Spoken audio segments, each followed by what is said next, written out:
Content warning. This video contains deeply disturbing content involving children and predatory behavior. It may be unsuitable for viewers under 18 years of age or for those sensitive to fear-inducing material. If you are under 18 or easily frightened, please do not watch. Viewer discretion is strongly advised. What if I told you that the most terrifying things in the world aren't found in horror movies? They're not hiding in haunted houses. They're not crawling out of TV screens. They're drawn in crayon, on lined notebook paper, with the shaky, uneven hand of a child who hasn't yet learned how to hold a pencil properly. A few years back, I put together a video about the creepiest children's drawings I could find, and honestly, most of it was kind of funny. Kids draw weird stuff. A dog that looks like a demon. A family portrait where everyone has terrifying teeth. Standard stuff. But scattered through that video were a few drawings that didn't feel like accidents. A few that made you stop scrolling, made you lean in, made the hair on the back of your neck stand up for reasons you couldn't quite explain. I said at the time that some of those drawings seemed like they might have darker backstories. I had no idea how right I was. Over the years, parents, siblings, and babysitters from all across the country have been sending me stories, real stories, along with the actual drawings that started them. I've been sitting on some of these for a while because, honestly, I wasn't sure I was ready to share them. Some of them are the kind of thing you can't unsee, but tonight we're going through 3 of them.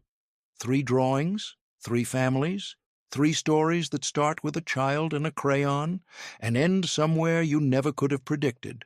Stay with me, because the last one is going to make you want to lock your doors. The man he wasn't allowed to talk about. Let's start in the suburbs of Columbus, Ohio, the kind of neighborhood where everyone knows their neighbors. Kids ride bikes until the streetlights come on, and the biggest concern most parents have is whether their kid is eating enough vegetables.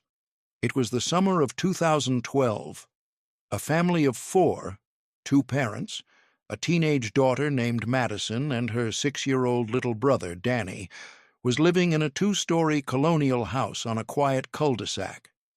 Madison was 14 at the time. Danny had just finished kindergarten and spent most of his days building Lego towers and watching cartoons. Normal. Completely, totally normal. Until Madison found the drawing. She had walked into Danny's room to grab something she'd left in there, a charger, she thinks, and noticed a piece of paper on the floor near his bed. Danny wasn't in the room at the time. The paper had been colored with crayons, the way most of his drawings were, but something about this one made her stop. She picked it up. It was a drawing of the family at the dinner table. You could tell, because Madison recognized everyone. Her dad in his usual spot at the head of the table, her mom to his left, herself with her long hair, Danny with the little red shirt he always wore. Even their dog, a golden retriever named Biscuit, was there, drawn as a yellow blob near the back leg of the table. Even their cat, a gray tabby named Storm, sat curled up on the windowsill in the background. Madison knew every single person in that drawing, except one. Sitting on the floor just behind the table, partially hidden from view, was a 5th figure. He wasn't at the table. He wasn't part of the family arrangement. He was just there. Sitting on the floor, watching. He was drawn wearing all black, a dark shirt, dark pants, and he had reddish-brown curly hair, messily drawn, but deliberately detailed in a way that a 6-year-old usually isn't. You could tell Danny had spent time on that figure. He'd pressed hard with the crayon, going over it more than once. The man was smiling. Madison brought the drawing to her parents that evening. Her mom's immediate reaction was what most parents would say. "Oh, it's probably just an imaginary friend, sweetheart." Her dad barely glanced up from the TV. 6-year-olds draw imaginary friends all the time. It means nothing. Kids have rich fantasy lives. But Madison wasn't so sure. At dinner the next night, her mom casually asked Danny who the man in his picture was. Danny looked at the drawing, then looked at his mom and made a pouty face. He shrugged his shoulders. "Who's the man sitting on the floor, buddy?" his dad tried. Same pouty face, same shrug.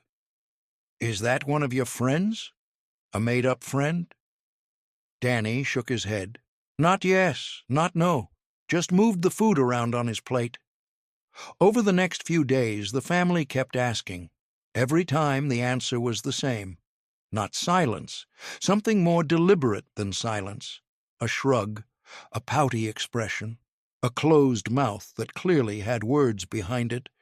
And then, one afternoon, Danny gave them the only answer he would ever fully give.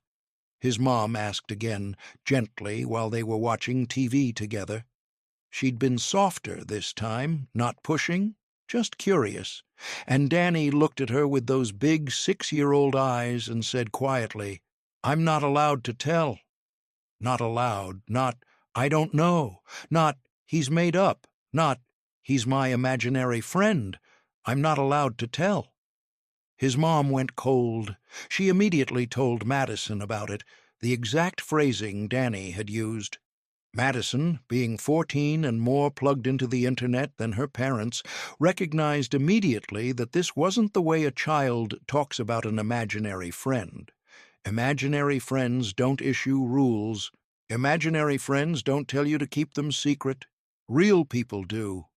That summer, Madison was often left in charge of watching Danny while their parents were at work. Typical older sibling babysitting duty. A few weeks after the drawing incident, she was in the living room doing homework when she heard Danny talking in his room. She figured he was playing. He liked to narrate his Lego builds, giving each tiny plastic figure a voice and a storyline. But when she got closer to his door, something felt off. The talking didn't sound like play. It sounded like a conversation, like he was responding to something, like there were pauses. She knocked and opened the door. Danny was sitting on the floor with his toy cars, alone.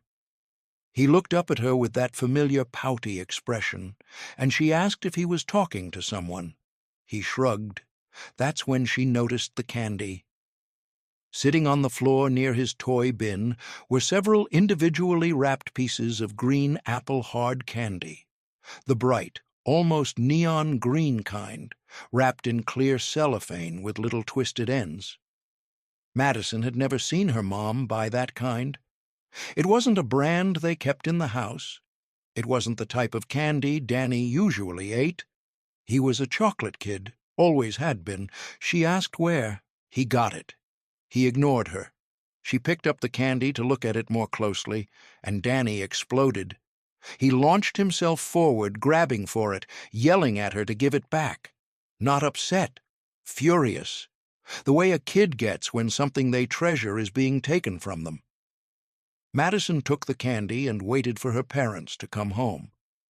When they asked Danny where he got the candy, he refused to answer.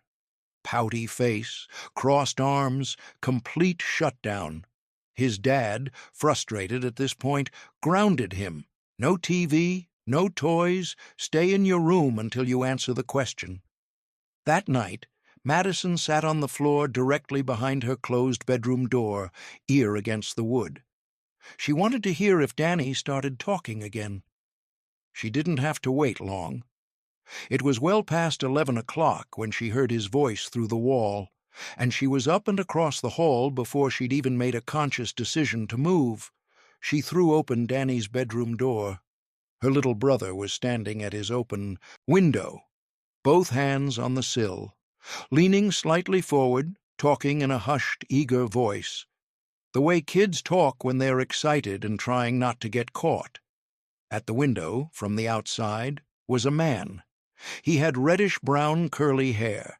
He was wearing dark clothes. He was already gripping the bottom of the window frame, one foot raised, about to climb in. Madison screamed. The man dropped from the window and ran. Danny burst into tears. The house lights came on. The parents came running. And within 20 minutes, the Columbus Police Department had a patrol car parked outside the cul-de-sac. Danny didn't want to talk. Even with the police there, he resisted. He cried. He looked at the floor. He made that pouty face that, looking back on it, wasn't stubbornness at all. It was fear. He was afraid of what would happen if he broke the rules he'd been given. But eventually, slowly, with patient coaxing from a female officer who sat on the floor with him and spoke softly, Danny started to answer. His friend had told him not to tell anyone. If he told anyone, the man wouldn't come back to play with him. His friend's name? He didn't know. He'd never asked. How old was his friend? He didn't know that either. What did they do together? He said the man would bring snacks and candy, always the green apple kind, and they would sit together in his room and play with toys. That was it. Just toys and candy. And how did they meet? Danny looked at his hands. He stopped his bike in front of the house. He gave me candy. He said he'd come back with more. He had told the man which window was his. That's when it started. Madison said in her message to me that the police never found the man. They canvassed the neighborhood. They knocked on doors. They ran descriptions. Nothing. But whoever he was, he never came back.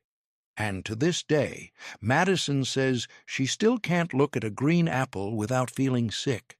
The figure at the foot of the bed, the second story, was sent to me by a mother, I'll call her Sandra, who was living in a suburb outside of Phoenix, Arizona, with her husband and their 2 kids, a 6-year-old boy named Eli and his 8-year-old sister, Clara. Sandra described their home as a standard 3-bedroom ranch house in a subdivision, built in the early 2000s. Nothing unusual about it. No history she was aware of. No prior tenants she knew of. Just a regular house in a regular neighborhood where regular things were supposed to happen. They'd lived there for 4 years without incident, and then Eli started waking up screaming. It began gradually, once a week, maybe twice. Somewhere between midnight and 5 in the morning, Sandra would hear his door open, small feet padding down the hallway, and then the soft knock on her and her husband's bedroom door. She'd open it to find Eli standing there in his dinosaur pajamas, face wet, eyes wide, terrified. Every time she'd kneel down and ask what was wrong, and every time he said the same thing. There's something in my room, at the end of my bed. It came out of the closet. The first few nights, Sandra and her husband Mark did what any reasonable parent would do. They walked with Eli back to his room. They turned on the light. They showed him the closet, empty, nothing there. They checked under the bed, behind the dresser, in the corner behind the curtain. Nothing. They tucked him back in, left the hallway light on, and went back to bed.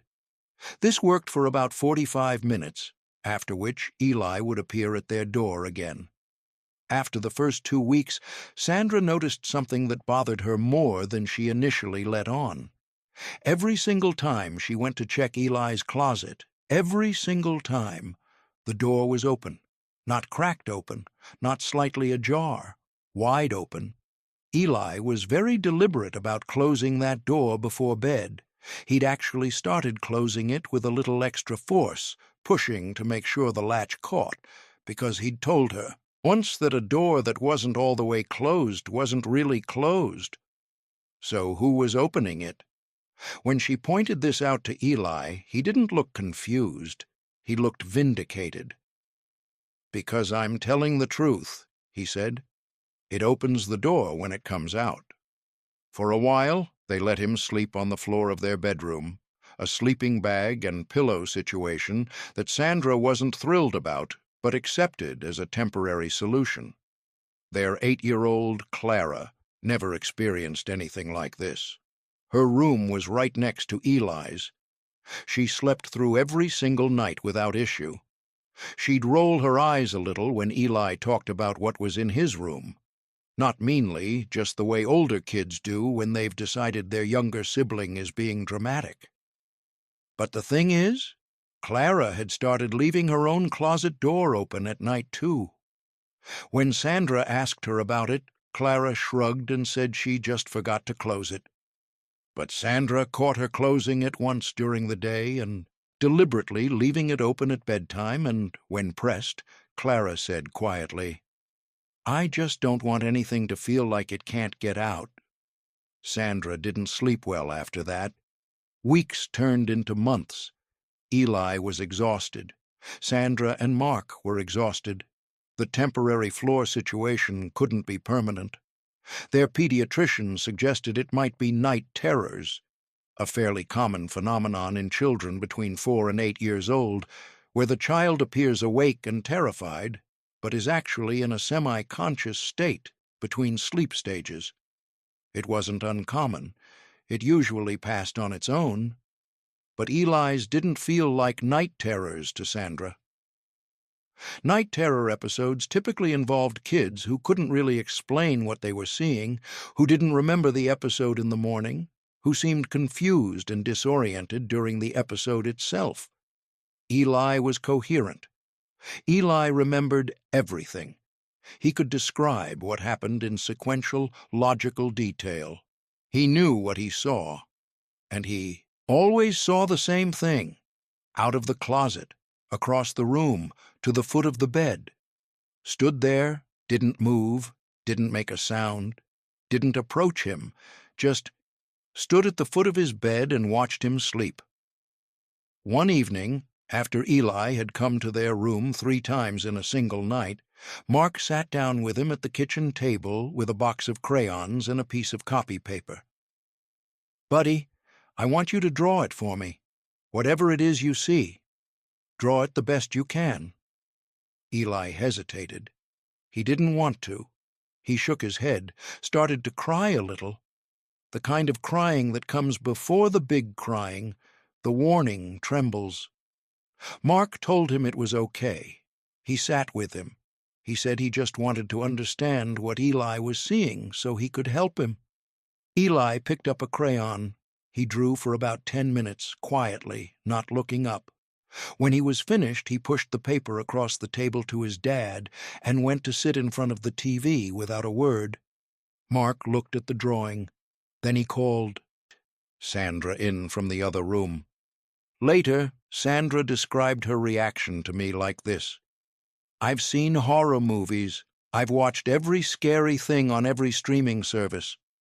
I thought I was pretty hard to scare at this point in my life. I was not prepared for a crayon drawing made by a 6-year-old to be the scariest thing I'd ever seen."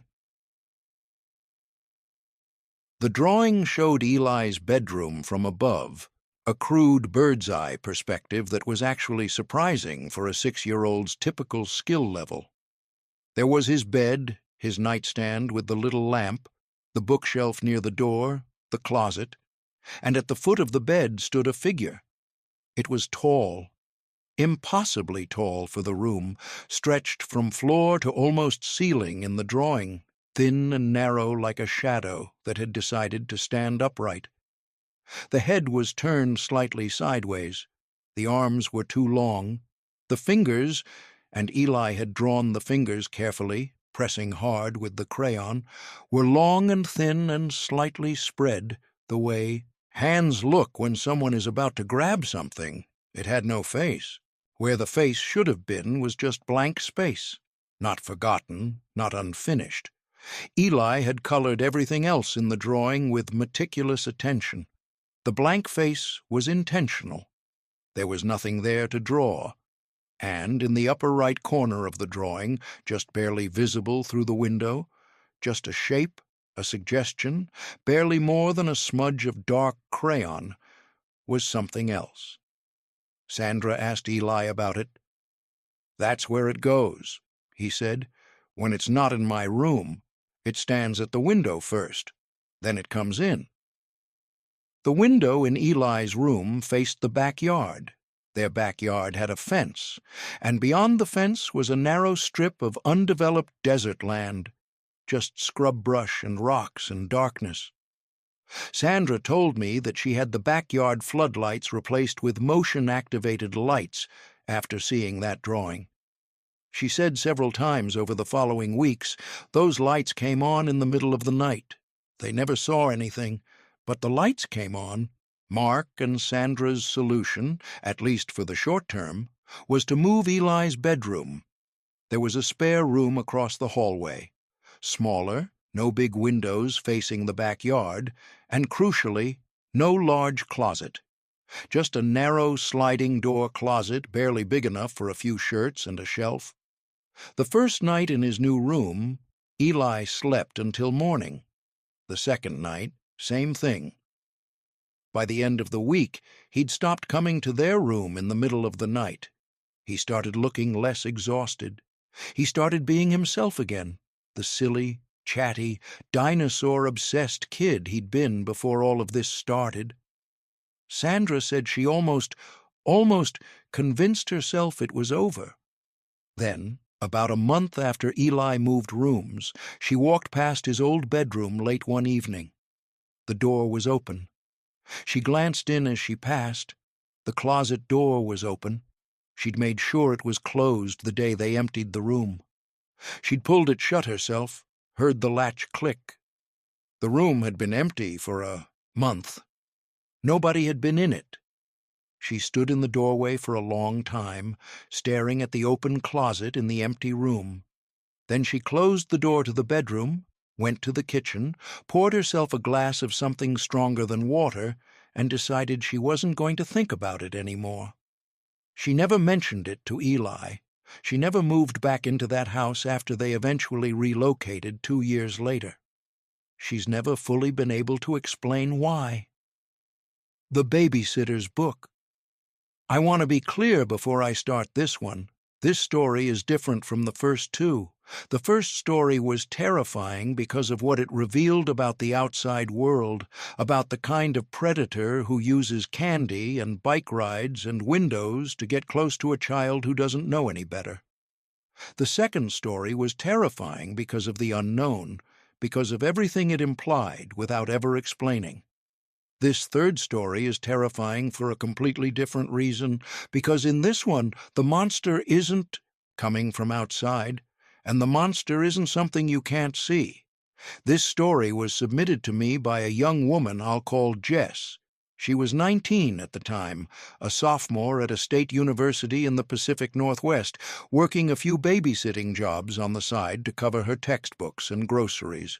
She'd gotten this particular job through a mutual contact. The parents were referred to her by someone she knew from campus, someone who said they were good people, professional, reliable, would pay on time. The family lived in a large 2-story house in a well-maintained neighborhood about 30 minutes outside of Portland. The father was some kind of finance professional who traveled frequently. The mother worked from home. They had one child, a 12-year-old boy named Max. The parents were going to be away for a full week, some combination of a work conference and a long-overdue vacation that had been planned for months. They needed someone to stay in the house with. Max, make sure he ate, got to sleep at a reasonable hour, didn't burn anything down. Jess said she'd done overnight babysitting before. It wasn't a big deal. She showed up on a Sunday evening with a duffel bag, her laptop, and a stack of homework. Max's mom introduced them at the door and gave her the tour. Kitchen, living room, Max's room upstairs, the guest room where Jess would sleep, the basement where Max usually spent most of his time playing video games on the big screen. Max stood in the kitchen doorway during this tour, watching. He didn't say hello. He didn't wave. He didn't make any of the social gestures that kids make when meeting a new adult. He just stood there, arms at his sides, watching Jess, with an expression she described to me later as completely flat, like a face that had learned how to look normal but hadn't quite figured out why. His mom turned to him during the tour and said brightly, "Max, this is Jess. She's going to be hanging out with you this week, okay?" Max looked at Jess, said nothing, turned around and went back to the basement. His mom laughed apologetically. "He's just shy. He'll warm up." He did not warm up.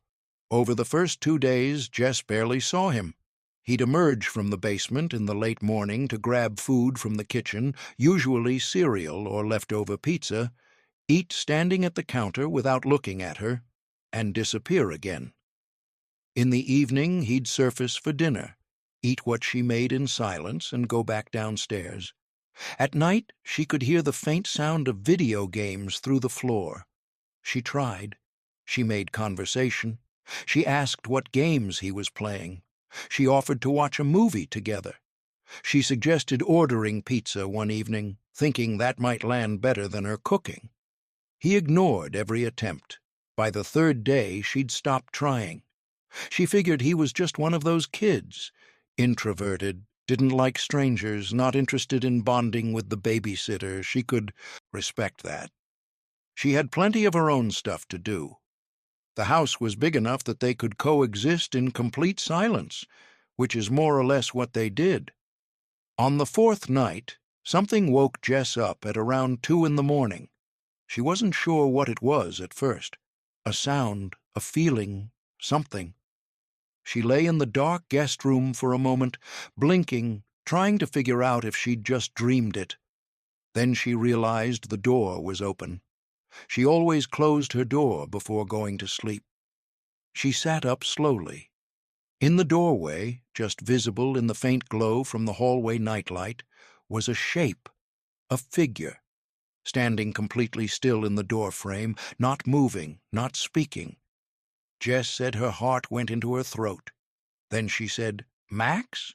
And the shape moved, flinched almost, and she heard footsteps hurrying back down the hall, a door closing quickly. She didn't sleep for the rest of the night. The next morning, Max was at the kitchen table eating cereal when she came, downstairs. He didn't look at her. She sat across from him and, as calmly as she could, said, "Hey, were you in the hallway last night?" He kept eating. "Max, I saw someone at my door." He put down his spoon, looked at her for exactly 1 second with that flat expression, and went back to his cereal. She did not push it further. That same day, while Max was in the basement, Jess went upstairs to the 2nd floor. She'd never been in his room. There'd been no reason to. His parents hadn't told her to go in there. She'd respected his space. But after last night, she wanted to understand who this kid was. His door was closed but unlocked. She pushed it open slowly, reached in and turned on the light. Max wasn't there. The room was unusual. Most 12-year-old boy rooms have a certain energy. Sports stuff, band posters, video game memorabilia, that particular teenage boy smell. Max's room was almost cold. The walls were mostly bare. No posters, no photos, a desk with a lamp, a bookshelf with a few textbooks and some paperbacks, a bed made with almost military precision. And on the floor, scattered across the rug, were dozens of sheets of paper, drawings, notes, loose-leaf pages covered in writing and sketches, spread out like someone had been sitting in the middle of them, working. Jess stepped carefully around them, scanning. Most of the drawings were of guns, detailed, careful sketches, handguns mostly, drawn over and over with the kind of obsessive accuracy that goes beyond a casual interest. She already knew he had toy guns. She'd tripped over a realistic-looking one in the hallway on the first day. But seeing the drawings made that interest feel different, more focused, more studied. And then she saw the stapled packet. 4 pages stapled together in the top left corner with 3 staples. The top page had a title written in thick black marker, "The Babysitter." Her name wasn't on it. It didn't have to be. She stood very still for a moment. Then, hands slightly unsteady, she took out her phone and photographed every page. She put the packet back exactly where she found it, turned off the light, and closed the door behind her. She went to the guest room and sat on the bed and looked at the photos. Page 2. It was a regular Tuesday when Mom and Dad brought the babysitter. There is something about her I hate. I think it's how stupid she looks. She sits on the couch on her phone all day thinking she's in charge. I don't understand why they hired her.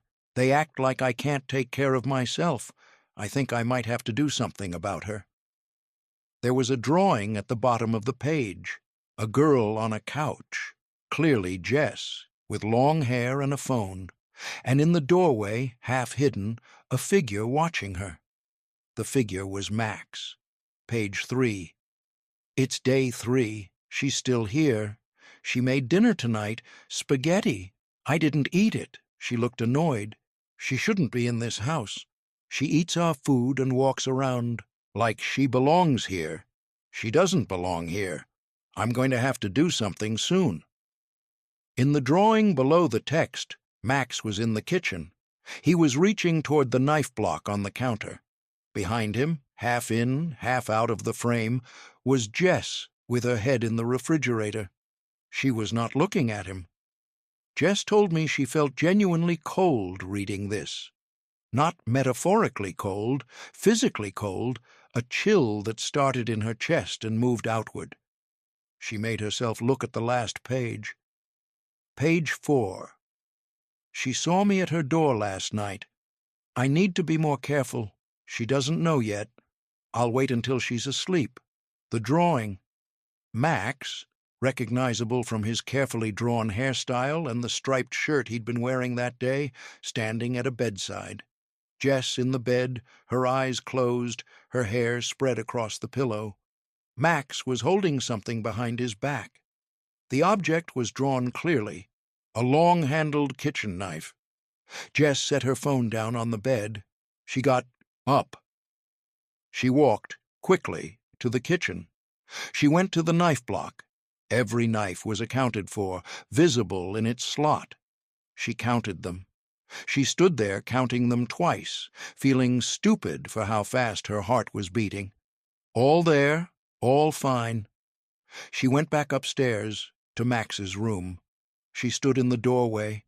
On the nightstand beside his bed, the small table with the charging cable and the glass of water, was a kitchen knife, small-handled, one of the steak knives from the block downstairs.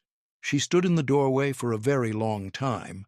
Then she went back to the guest room, called Max's mom, and sent her every photograph. The first response she got was a text that said, "He's just being creative. You know how kids are."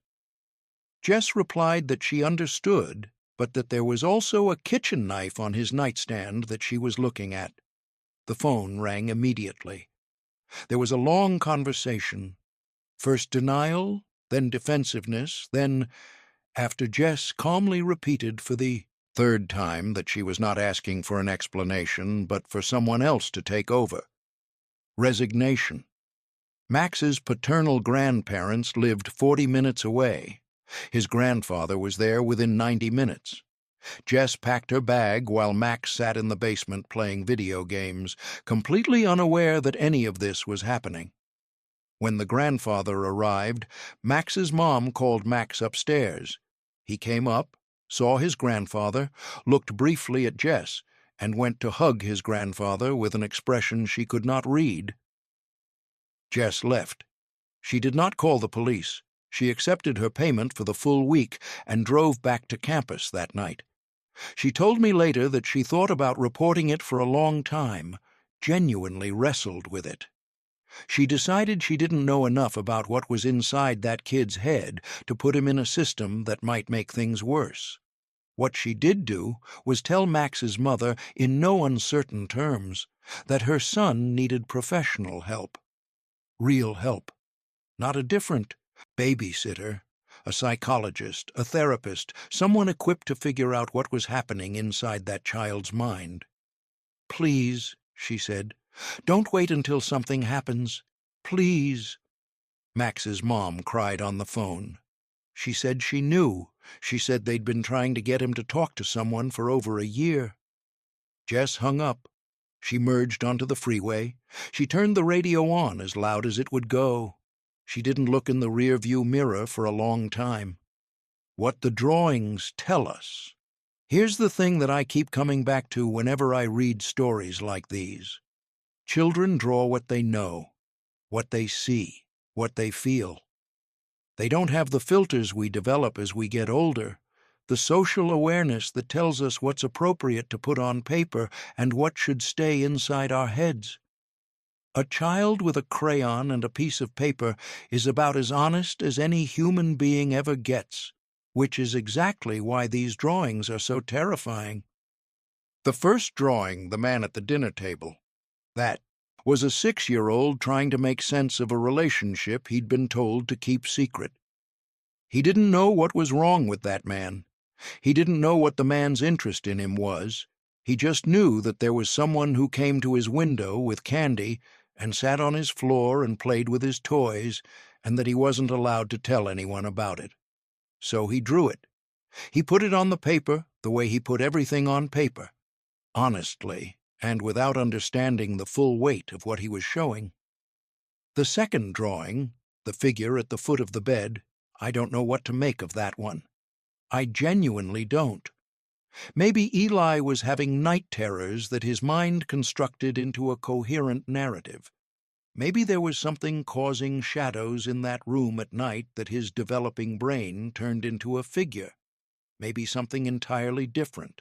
But that drawing wasn't made by a kid who was confused about what he saw. That drawing was made by a kid who saw something very specific, repeatedly, and knew exactly how to show it to his parents. And the third one. The thing about Max's drawings is that they weren't frightening the way the others were frightening.